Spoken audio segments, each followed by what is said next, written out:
Artificial intelligence అనేది మనుషుల లాంటి ఆలోచన చేసే మెషిన్ల శక్తి అన్నమాట. అందులో భాగంగా లేదా లార్జ్ లాంగ్వేజ్ మోడల్స్ ని అంటే ఎల్ఎల్ఎంస్ ని మనం ఇచ్చిన సూచనతో సమాధానాలు ఇచ్చే విధంగా డెవలప్ చేసుకున్నారు. ఉదాహరణకి చాట్ జీపీటీ, క్లాడ్, జెమినీ వీటితో మాట్లాడాలంటే ప్రాంప్ట్ అనే సూచనలు ఇవ్వాలి. దీన్ని సరిగ్గా రూపొందించే స్కిల్ని ప్రాంప్ట్ ఇంజనీరింగ్ అంటారు. దీని మీద 25 భాగాలుగా మనం ఒక కోర్స్ని రూపొందించాం. ఇందులో చైన్ ఆఫ్ థాట్ అని, కోడ్ జనరేషన్ అని, అనువాదం అని, చట్టపరమైనటువంటి ఇన్స్ట్రక్షన్స్ అని, ఇలా అనేక రకాల అంశాలు మనం డిస్కస్ చేయబోతున్నాం. మనం మన భవిష్యత్తు కోసం ఆర్టిఫిషియల్ ఇంటెలిజెన్స్ ని స్వీకరిద్దాం, ఆనందంగా వాడదాం.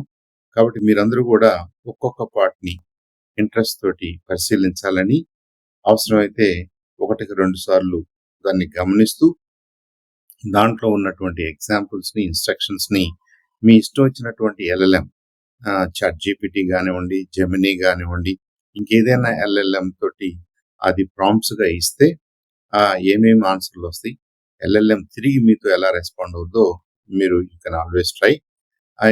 మనకి ఈ ట్రయల్ అండ్ ఎర్రర్ రిపీటెడ్ గా ట్రై చేయటం, దీని ద్వారానే ప్రాంప్ట్ ఇంజనీరింగ్ ను మనం మాస్టర్ చేయగలుగుతాం.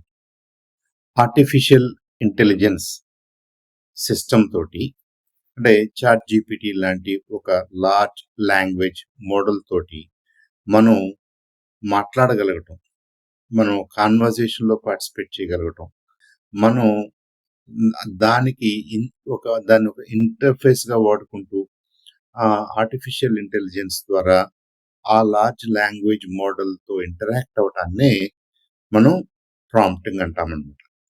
ప్రాంప్ట్స్ అంటే ఏంటంటే the way we give instructions to AI. అంటే తెర వెనక ఒక లార్జ్ డేటా మోడల్ ఉంది along with instructions. Data plus instructions ని కలిపి మీరు మోడల్ అనుకుంటే, ఆ మోడల్ మీరు రైట్ క్వశ్చన్స్ అడిగితే రైట్ ఆన్సర్స్ ఇవ్వగలదు. మీరు ఒక కాన్వర్జేషన్ స్టార్ట్ చేస్తే కాన్వర్జేషన్ ని కంటిన్యూ చేయగలదు. ఈ రెండు జరగాలి అంటే మనం మనకిచ్చినటువంటి ఈ వెబ్ బేస్డ్ ఇంటర్ఫేసెస్ లో ఆడియో ద్వారా కానీ, లేదంటే టైప్ చేయటం ద్వారా కానీ మనం ఒక ఇన్స్ట్రక్షన్ ఇస్తాం. ఆ ఇన్స్ట్రక్షన్ ని మనం ప్రాంప్ట్ అంటున్నాం అనమాట. దాదాపుగా మనం మనకు తెలియకుండానే ఇలాంటి ప్రాంప్ట్స్ మనం రోజు ఇస్తూనే ఉంటాం. ఇద్దరు మాట్లాడుకునేటప్పుడు, ఒకళ్ళు కథ చెప్తే ఒకళ్ళు వినేటప్పుడు మనం కొట్టడం కూడా ప్రాంప్టే. తర్వాత ఏం జరిగింది అని అడగటం కూడా ప్రాంప్టే. తర్వాత ఏం జరిగిందో తెలుసా అని వేరే మనిషి మనతో చెప్పడం కూడా ప్రాంప్టింగే. అంటే ఇద్దరు కూడా పరస్పరం ఒకళ్ళనొకళ్ళు ప్రాంప్ట్ చేసుకుంటూ ఈ సంభాషణని కొనసాగిస్తాం. అలాగే మనం సిరితో మాట్లాడినప్పుడు, లేదనుకుంటే గూగుల్ సెర్చ్ తో మనం సెర్చ్ చేసినప్పుడు, చాట్ జీపీటీతో మనం ఇంటరాక్ట్ అయినప్పుడు, అలెక్సాతో మనం ఇంటరాక్ట్ అయినప్పుడు, ఇవన్నీ కూడా ప్రాంప్టింగ్ కిందకే వస్తాయి. సో ఇది ఎలా చేస్తే బాగుంటుంది, ఏమేమి చేయాలనేది ఈ లెసన్ యొక్క సారాంశం అన్నమాట. ప్రాంప్ట్ అంటే the question or the text. మనం ఏఐకి మనం అడగాలనుకున్న క్వశ్చన్ లేదా మనం సప్లై చేసిన టెక్స్ట్ ని ప్రాంప్ట్ అంటారు అనుకుంటే, it's like giving instructions to a very literal and very smart assistant. Literal అంటే ఏంటంటే ఇక్కడ మనం సుమారుగా చెప్పకూడదు, ఎగ్జాక్ట్ గా చెప్పాలి. ఉదాహరణకి సపోజ్ మన ఫ్రెండ్ ఉన్నాడు అనుకున్నాం. మన ఫ్రెండ్ని మనం అరే నాకేదో ఫుడ్ తీసుకురా అన్నాం అనుకోండి, ఏం తీసుకొస్తాడు? బహుశా అక్కడ అవైలబుల్ గా ఏది ఉంటే అది, లేదా తనకి ఏది ఇష్టమైతే అది, లేదా ఏది చీప్ గా ఉంటే అది, లేదా ఏది ఎక్స్పెన్సివ్ ఉంటే అది. It all depends on his interest and availability of food items. అలా కాకుండా మనం స్పెసిఫిక్ గా bring me cheese pizza with olives అన్నాం అనుకోండి, అంతవరకే తీసుకురావడానికి ట్రై చేస్తాడు. లిటరల్ గా చెప్పడం అంటే ఏంటంటే మనం ఎగ్జాక్ట్ గా మనకి ఏం కావాలో మనం అడగగలగటం. అలా అడగటం అనేది ఏఐ తో ఇంటరాక్ట్ అయ్యేటప్పుడు అది మన తరఫున ఎక్స్ట్రా ఆలోచించలేదు కాబట్టి మనం ఏమి ఆలోచిస్తున్నామో ఎక్కువగా ఎగ్జాక్ట్ గా ఊహించలేదు కాబట్టి సాధ్యమైనంత వరకు మనమే ఎగ్జాక్ట్ గా ఆ క్వశ్చన్ అడగగలగడం అనేది it helps the model a great deal అన్నమాట. అందుకని మనం ఇచ్చే ప్రాంప్ట్ లిటరల్ గాను ఉండాలి. ఆ తర్వాత ఎంత క్లియర్ గా ఉంటే అంటే దీని అర్థం ఏంటంటే ప్రాంప్ట్స్ మన సూచనలు అవి ఎంత యాక్యురేట్ గా ఉంటే అంత క్రియేటివ్ గా ఆ రెస్పాన్స్ ఉంటుంది. అది మనకి టైం సేవ్ చేస్తుంది. బెటర్ ఇన్స్ట్రక్షన్స్ ఇస్తున్నాం కాబట్టి లెస్ ట్రయల్ అండ్ ఎర్రర్ తో మనకి మనం అనుకున్న సమాధానాలు వస్తాయి అన్నమాట. అలాగే ఇప్పుడున్న ఇండస్ట్రీలో అది మీరు ఏ సెక్టర్ లో పనిచేసినా ఇప్పుడున్నటువంటి ప్రపంచవ్యాప్తంగా అన్ని దేశాల్లో అన్ని రంగాల్లో పనిచేసే వాళ్ళకు కూడా లార్జ్ లాంగ్వేజ్ మోడల్స్ తో లేదా ఈ ఆర్టిఫిషియల్ ఇంటెలిజెన్స్ తో పనిచేయాల్సినటువంటి అవసరం అవకాశాలు పెరిగినాయి కాబట్టి దీన్ని మనం ఒక నెసెసరీ స్కిల్ లాగా అత్యవసరమైన స్కిల్ లాగా భావిస్తాం. మీ ఎడ్యుకేషనల్ బ్యాక్గ్రౌండ్ ఏదైనా మీరు పనిచేసే రంగం ఏదైనా మీ లెవెల్ ఆఫ్ మీ పొజిషన్ మీ లెవెల్ ఆఫ్ ఎక్స్పర్టీస్ ఏమైనా from from elementary school students to graduates PhD level students and beyond that teaching professionals కి వర్కింగ్ ప్రొఫెషనల్స్ కి ఫీల్డ్ లో పనిచేస్తున్న వాళ్ళకి ఎంటర్టైన్మెంట్ కోసం పనిచేస్తున్న వాళ్ళకి హెల్త్ కేర్ లో పనిచేస్తున్న వాళ్ళకి ఇది అందరికీ కూడా ఇంపార్టెంట్ స్కిల్ అవబోతుంది. ఆల్మోస్ట్ అయిందని మనం అనుకోవాలి.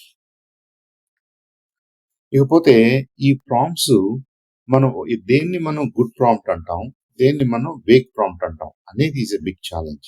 అది మన లాంగ్వేజ్ స్కిల్ ని బట్టి మనం ఏ టైప్ ఆఫ్ క్వశ్చన్ అడుగుతున్నామో ఆ రంగంలో మనకున్నటువంటి నైపుణ్యాన్ని బట్టి కూడా ఆధారపడి ఉంటుంది. అయితే ఈ కోర్సులో మనం కొన్ని basic things about prompting or prompts మాట్లాడుకోవడం ద్వారా మనకి డిఫరెంట్ లెవెల్స్ అవన్నీ కూడా హ్యాండీగా ఉంటాయి అన్నమాట. ఎల్ఎల్ఎంస్ డిజైన్ చేసేవాళ్ళు అటు చాట్ జీపీటీ కానీ జెమినై కానీ ఏదైనా క్లాడ్ కానీ వీళ్ళందరూ ఏ ఏ ఉద్దేశంతో ఏ ఏ బేసిక్ అండర్స్టాండింగ్ తో ఏ ఏ లిమిటేషన్స్ తో ప్రాంప్ట్స్ ఎక్స్పెక్ట్ చేస్తున్నారో to interact with their LLMs అవన్నీ కూడా మనం ఒక చోట కాస్త థియరిటికల్ గా మాట్లాడుకుంటే అర్థం చేసుకునే ట్రై చేస్తే మనకి ఆ మేరకు మన ప్రాంప్టింగ్ అప్రోప్రియేట్ గా ఉంటుంది. గుడ్ ప్రాంప్ట్స్ అంటాం. మన రిజల్ట్స్ కూడా ఎక్స్పెక్టెడ్ రిజల్ట్స్ వస్తాయి. లేదంటే మనం ఎంత వేగ్ గా క్వశ్చన్ అడిగితే అది ఎంత వేగ్ అంటే క్లియర్ గా లేకపోవడం అడిగామనుకోండి అంత వేగ్ గానే ఆన్సర్ వస్తుంది which is of no use to us. ఉదాహరణకి టెల్ మీ అబౌట్ స్పేస్ అన్నారనుకోండి, స్పేస్ గురించి ఏం చెప్పాలి? అనంతమైన సమాచారం ఉంటుంది. అలా కాకుండా explain about black holes, explain black holes in 3 simple bullets అన్నాం అనుకోండి, చక్కగా బ్లాక్ హోల్ అంటే ఏంటి దాని గురించి 3 ఇంపార్టెంట్ పాయింట్స్ చెప్తుంది.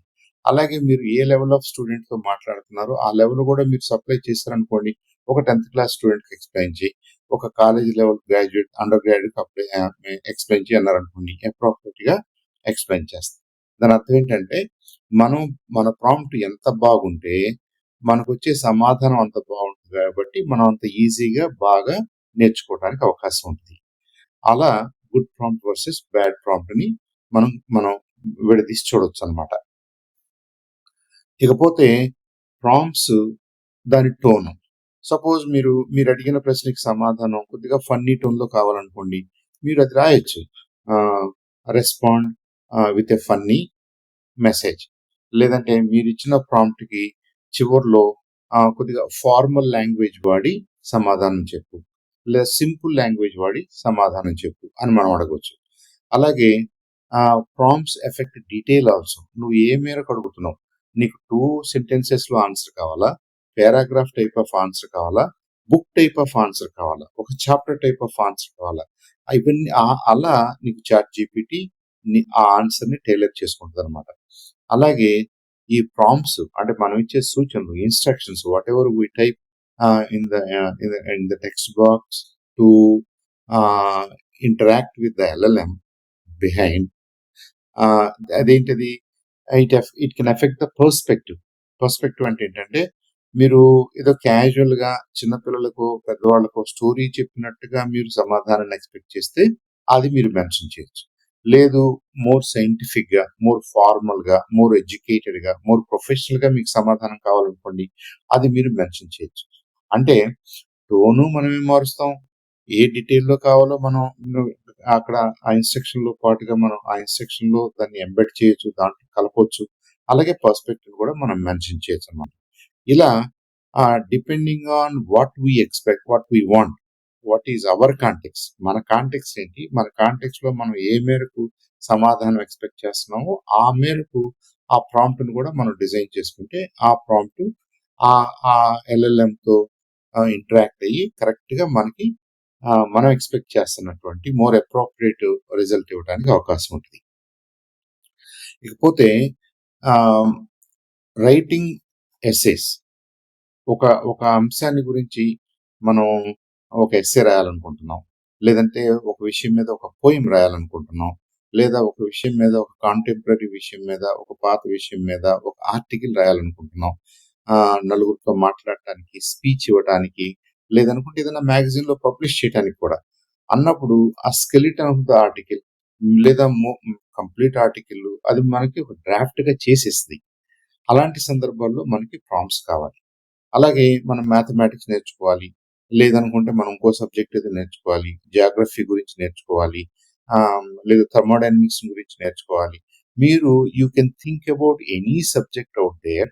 ఆ సబ్జెక్ట్ నేర్చుకోవడానికి కావాల్సినటువంటి help, prompting, step by step, మనం ఒక ప్రశ్న అడిగితే దానికి సమాధానం, దాని కాంప్లెక్సిటీని బట్టి ఇంకో క్వశ్చన్ అడుగుతాం, మనం అది క్లియర్ గా లేకపోతే ఇంకో క్వశ్చన్ అడుగుతాం, అది క్లియర్ గా లేకపోతే ఇంకో ఎడిషనల్ క్వశ్చన్ ఇస్తాం, ఇంకా ఎడిషనల్ లిమిటేషన్స్ పెడతాం ప్రాంప్ట్ మీద. ప్రాంప్ట్ ఇట్ సెల్ఫ్ ఇలా ఉంటే బాగుంటుంది, మోర్ మోర్ ఎలాబొరేట్ గా నాకు సమాధానం కావాలి, షార్ట్ గా కావాలి, మోర్ ప్రొఫెషనల్ గా కావాలి, ఈజీ టు అండర్స్టాండ్ కావాలి, ఇవన్నీ మనం రాయొచ్చు అనమాట. అలాగే మనం ఒక ఊరు నుంచి ఒక ఊరికి వెళ్ళటానికి ట్రావెల్ చేసేటప్పుడు మనతో ఏం తీసుకెళ్లాలో ప్లాన్ చేయగలదు. మనం హోటల్లో ఉండాలంటే పలానా సిటీలోకి వెళ్ళి పలానా హోటల్లో ఉండాలనుకుంటే మనకి ఏమేమి అవసరం అవుతాయో చెప్పగలదు. ఇలా మనకి అన్ని విషయాలు తెలిసిన మనిషి బిహైండ్ ద సీన్స్ మన కంప్యూటర్ వెనక ఉన్నాడు అనుకోండి, మన ఫోన్ వెనక ఉన్నాడు అనుకోండి, మనకు అందుబాటులో ఉన్నాడు అనుకోండి, మీకు అవసరమైన, మీకు ఇంట్రెస్ట్ ఉన్న, మీకు క్యూరియాసిటీ ఉన్న ఏ ప్రశ్ననైనా మీరు అడగొచ్చు, దానికి సమాధానం వచ్చే అవకాశం ఉంది. కాబట్టి మనం అడిగే ప్రశ్న మీదే మనం ఫోకస్ చేయాలి, దాని అప్రోప్రియేట్నెస్, దానిని మనం అర్థం చేసుకోవాలి. అలాగే మార్కెటింగ్ వాళ్ళకి, డిజైన్ వాళ్ళకి, కోడ్ చేసే వాళ్ళకి, సాఫ్ట్వేర్ ఇంజనీర్స్ కి, వాళ్ళకి ఏది కావాలన్నా ఈ ప్రాంప్ట్ ద్వారా మనం సంపాదించవచ్చు, రెస్పాన్స్ గా పొందవచ్చు. అలాగే ప్రాంప్ట్ ఇంజనీరింగ్ అనేది skill of the future or for now. Current గా చాలా ఉద్యోగాలకి మీరు ఐటీ రంగంలో, సాఫ్ట్వేర్ ఇంజనీరింగ్ లో అలా ఉన్నారనుకోండి, మెయింటెనెన్స్ ఇండస్ట్రీలో, ట్రావెల్ ఇండస్ట్రీలో, హెల్త్ కేర్ లో ఇప్పటికే అది చాలా వరకు అవసరం అవుతుంది. రాబోయే రోజుల్లో it becomes an essential skill. How to interact with LLMs, నేను ఏం రాస్తే ఏం సమాధానం వస్తుంది, నేను ఎంత అప్రోప్రియేట్ గా అడిగితే అంత అప్రోప్రియేట్ సమాధానం వస్తుంది అంటే అప్రోప్రియేట్ గా అడగటం, ఈ ప్రాంప్ట్ ఇంజనీరింగ్ మీద మనం పట్టు సాధించాలి. అలాగే ఎవరికి ఇది అవసరం, ఎవరెవరు వాడుకోగలరంటే అందరూ వాడుకోగలరు. మీ రంగంతో పని లేదు, మీ లెవెల్ ఆఫ్ ఎడ్యుకేషన్ తో పని లేదు, మీ స్కిల్ లెవెల్ తో పని లేదు. మనందరం కూడా ట్రై చేయాలి. మనందరం కూడా మనకి ఇంట్రెస్ట్ ఉన్న టాపిక్ మీద మనం క్వశ్చన్స్ అడగటం స్టార్ట్ చేస్తే ఏం ఆన్సర్ వస్తుందో దాన్ని రిఫైన్ చేసుకోవడం ఎలాగో ఎవెన్చువల్ గా we all will get there. కాకపోతే మనకి ఈ కోర్స్ లో ఫండమెంటల్స్ నేర్పించి ఇలా ట్రై చేస్తే ఇలా జరుగుద్ది, ఇది చేస్తే ఇలా అవుద్ది అని చెప్పేసి మనం ఇంట్రడక్షన్ ఇస్తున్నాము. మీ అందరికీ కొంత ఈ చాట్ జీపీటీ లాంటి ఎల్ఎల్ఎంస్ తో ఇంటరాక్ట్ అవడానికి, భయపడకుండా ఇంటరాక్ట్ అవడానికి, హెసిటేషన్ లేకుండా, వితౌట్ ఎనీ హెసిటేషన్ మీరు ఇంటరాక్ట్ అవడానికి ఎంత కావాలో అంత స్కిల్ ఆల్రెడీ ఇంట్రడక్షన్ రూపంలో 25 పార్ట్స్ లో ఇద్దాం. However there is nothing to beat your own experience, hands on experience. అంటే మీరు మీ దగ్గర ఉన్న స్మార్ట్ ఫోన్ లో చాట్ జీపీటీ .com అని టైప్ చేస్తే మీకు అక్కడ ఏ బాక్స్ అయితే వస్తుందో ఆ టెక్స్ట్ బాక్స్ లో మీ ఇష్టం వచ్చింది టైప్ చేయడం, లేదా అక్కడ మైక్ ఆన్ చేసి మీ ఇష్టం వచ్చింది మాట్లాడటం, క్వశ్చన్స్ గా అడగటం ద్వారా I think you can learn lot of useful information, you can get lot of useful information. దానికి ఇది ఫౌండేషన్ కోర్స్ గా తీసుకోండి. సో స్మార్టర్ క్వశ్చన్స్ అడగటాన్ని మనం ఇక్కడ నేర్చుకోబోతున్నాం అనమాట. సో ఏ ప్రాంప్ట్ అంటే ఏంటి? And instruction to artificial intelligence అన్నాం. క్లియర్ గా ప్రాంప్ట్స్ రాయగలిగితే మనకి మంచి రిజల్ట్స్ వస్తాయి అన్నాం. ప్రాంప్ట్ ఇంజనీరింగ్ అంటే ఏంటంటే క్లియర్ గా ఇన్స్ట్రక్షన్స్ రాయటం లేదా ప్రాంప్ట్స్ రాయటం, ఆ, తద్వారా బెటర్ రిజల్ట్స్ ని సాధించటం. మనం ఏదో వేగ్ గా 10 క్వశ్చన్లు అడిగి round about answers, vague answers, unrelated answers తెచ్చుకుని దాంతో ఏం చేయలేమండి. అలా కాకుండా మనం ప్రాంప్ట్ లో ఒక సిరీస్ ఆఫ్ క్వశ్చన్స్ ని ఒక పద్ధతిగా ఎక్కడ మనం స్టార్ట్ చేయాలి, దాన్ని ఎలా ఎలాబరేట్ చేసుకోవాలి, దాన్ని ఎలా రిఫైన్ చేసుకోవాలి, తర్వాత ఏం క్వశ్చన్ అడగాలి, ఫీడ్బ్యాక్ ని ఎలా చదవాలి, దాన్ని ఎలా అర్థం చేసుకోవాలి, చదవటం రాకపోతే జనరల్ గా most of the engines are giving speaker also read aloud system మీద ఒక ఫెసిలిటీ కూడా ఇస్తుంది. రాబోయే రోజుల్లో మనకి టైపింగ్, ఈ కంప్యూటర్స్, ఈ స్క్రీన్స్ ఇవేమీ అవసరం కూడా లేకపోవచ్చు. డైరెక్ట్ గా మన వాయిస్ ద్వారానే బై ప్రెస్సింగ్ ఏ బటన్ మనం ఏదో మాట్లాడతాం, by touching a screen or touching something we say something, దానికి రెస్పాన్స్ ఇచ్చేస్తుంది. ఎందుకంటే ఆర్టిఫిషియల్ ఇంటెలిజెన్స్ ని మనం ఏదో కంప్యూటర్స్ లోనో, స్మార్ట్ ఫోన్స్ లోనో, లేదంటే ఇంకో గ్యాజెట్ లోనో వాడాలని లేదు. చిన్న చిన్న డాల్స్ లో ఆర్టిఫిషియల్ ఇంటెలిజెన్స్ ని తో ఇంటరాక్ట్ అయ్యే విధంగా వాళ్ళు ప్రయత్నాలు చేస్తున్నారు. రోబోటిక్ టాయ్స్ కానీ, అసిస్టెంట్స్ కానీ ఇలా ఆర్టిఫిషియల్ ఇంటెలిజెన్స్ ద్వారా పనిచేసే వచ్చేసినాయి ఆల్రెడీ. అలాగే మనం డ్రైవర్లెస్ కార్ అంటున్నాం. అంటే కార్తో with the help of artificial intelligence ఎవరో ఇంటరాక్ట్ అయితే మనం ఏం చేయకుండానే మన car point A to point B వెళ్తుంది. కాబట్టి this has become an essential skill for everybody. ఆ ఇన్స్ట్రక్షన్స్ ఇవ్వటం అనేది ఎసెన్షియల్ స్కిల్ అయిపోయింది అనమాట. సో ప్రాంప్ట్ ఇంజనీరింగ్ అనేది ఎవరికి అంటే మనందరికీ. ఆర్టిఫిషియల్ ఇంటెలిజెన్స్ ఎవరెవరికి ఉపయోగం అంటే మనందరికీ. లెవెల్ ఆఫ్ ఎడ్యుకేషన్, వయసు, ఎక్స్పీరియన్స్, నేచర్ ఆఫ్ వర్క్, మన జాబ్, మన ప్రొఫెషన్ ఏమీ అడ్డురావు, అందరికీ ఉపయోగమే. అంటే ఒక యూనివర్సల్ నాలెడ్జ్ బేస్ అవైలబుల్ గా ఉంది అని మనం ఊహించుకుంటే దాంతో మనం ఎలా అడిగితే ఏం క్వశ్చన్స్ వస్తాయో నేర్చుకుని అప్రోప్రియేట్ క్వశ్చన్స్ అడగటం ద్వారా మోర్ సూటబుల్, యాక్యురేట్ సమాధానాన్ని సంపాదించే స్కిల్ ని మనం ప్రాంప్ట్ ఇంజనీరింగ్ అంటున్నాం. So with this introduction, with this small introduction, we'll try to dive into more details of how you actually go about, మనం ఏం చేస్తే బాగుంటుంది, ఎక్కడ స్టార్ట్ చేయాలి, ఆ తర్వాత ఏం చేయాలి అనే విషయాలన్నీ కూడా నెక్స్ట్ సెట్ ఆఫ్ స్లైడ్స్ లో చూద్దాం. Thank you.